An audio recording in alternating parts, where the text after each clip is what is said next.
Women cannot resist men with force, even at the micro level. And so will always, once again, uh, they will appeal to men to do it for them. They have to. Why they have a say so in the matters of either politics or the way a household is run outside of male permission is actually baffling to me. I don't even really understand it. Seems incoherent. Typically, the orthobro characteristics include participating in an online engagement in the faith. There's nothing wrong with that, but many times that's done in a very harsh and critical manner, creates kind of this harsh attitude of superiority. Aren't rights kind of fundamental to your belief, or do you? No. No? Okay. No, duties are fun. So Duties. to me, a right is it's an entitlement absent a duty. Okay. That's what I would consider a right to be. And that's So when fine. you say my rights, right, the Christians are trying to attack my rights, that's all fictitious imagination nonsense. I agree with you that rights are arbitrary in some sense. Completely fictitious, made up. Orthodox Christianity, people are sacred because of God's image, not because men specifically say that's how it is. And this whole there's only duties thing, well, if you have a duty not to murder people, then somebody has a right to not be murdered, right? So if you have a duty to care for children, that means that children have a right to be cared for. So even if you don't call it a right, it's functionally the same. Christians will use force. Well, what the fuck do you think humanists are going to enforce their will in society with, Mark?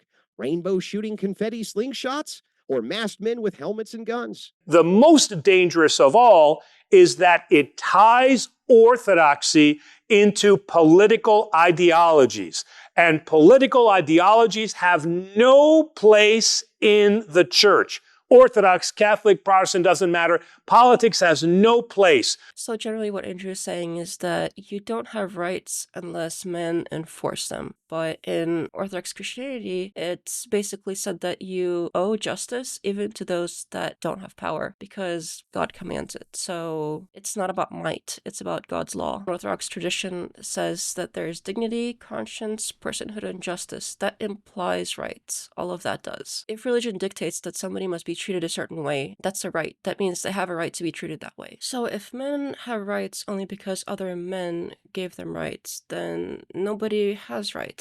People permit you to do stuff. That's not rights. So then your mind, you made it up. If that's the case, then you have a big problem. So did it come out of the people's minds, or does it come external? Did they come from God like our founders said, or where do they come from? You could say God and religion doesn't exist in the same way that rights don't, but plenty of people believe in that. Can't even run a society without doing harm. Every policy will prioritize one group over another, exploiting one for another. All of them. Andrew is denying the very idea of just authority, reducing it to exploitation and power games. Orthodoxy teaches authority comes from God, not from who can exploit best. For there is no authority except that which God has established. There's all kinds of things that technically don't exist in the way that, oh, you can't reach out and touch them, but people still believe in them, and that's our world functions in that way. So sure, rights don't exist, but I have a quick list here. Neither does God, neither does the soul, neither do angels or demons, heaven and hell, truth, sin, virtue, love, justice, evil, free will, purpose, consciousness, moral order, hierarchy, natural law, covenant, logos or divine reason, the human dignity, tradition. None of these things technically exist. But I think Andrew would agree, at least with most of these, that yes, these things matter enough that we can say they exist on some level. Like, sure, we can't reach out and touch it, but if you define exist in the sense that has an impact on reality, then yes, I think that Andrew would agree that most of these things exist. And rights go right in there. So why is it that rights are specifically pulled out? Completely fictitious, made up. And if that's the ultimate point, if there's no... So if it is the case that I'm supposed to enforce your rights because you use force, why can't I enforce Christianity using force? Well, I don't think you can enforce someone to believe something. That's...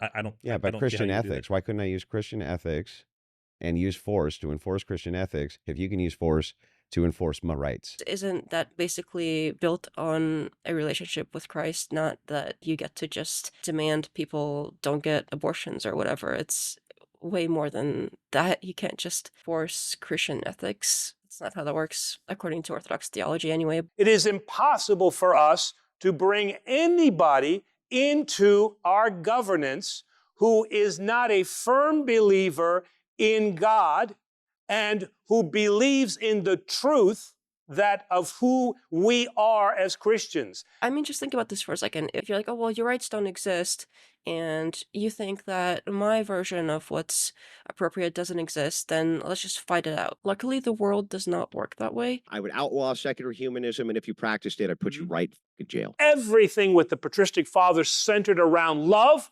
but with a degree of discipline. I think that any self-respecting Orthodox church father would be horrified at the idea of using force to ensure that people adhere to these Christian ethics, which, setting aside the fact that that's technically impossible. It goes against Orthodox theology. It goes against what the church stands for. Also, I'm pretty sure that hitting people over the head with a Bible isn't exactly how Christians want the faith to spread. Why are we sitting here discussing instead of fighting?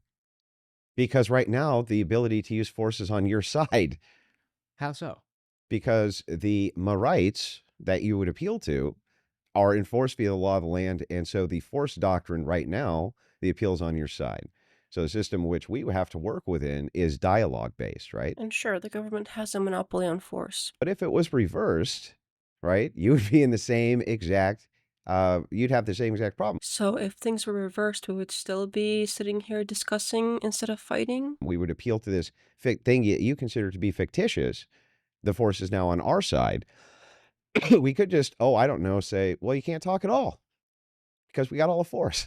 We have to look at what is the moral character of the person, and are they willing to abide by the Christian ideals? You could, but I don't see where that gets us. Yeah, you could, if you have the might, then you could do whatever you want. Because there's no way, in your view for you to say that that's in any way, shape, or form problematic, because it's the same thing you're doing. It's not the same thing, because now we respect the rights of those we disagree with, but it sounds like since your ideas aren't good enough on their own, you would have to use force. We need to encircle these dangerous beasts with wardens who have high-power weapons and keep their asses under control, not give them a bunch of freedom. Look at what they do with it. So the state has never been the guardian of truth. That has always been the function and the purpose of the bishop.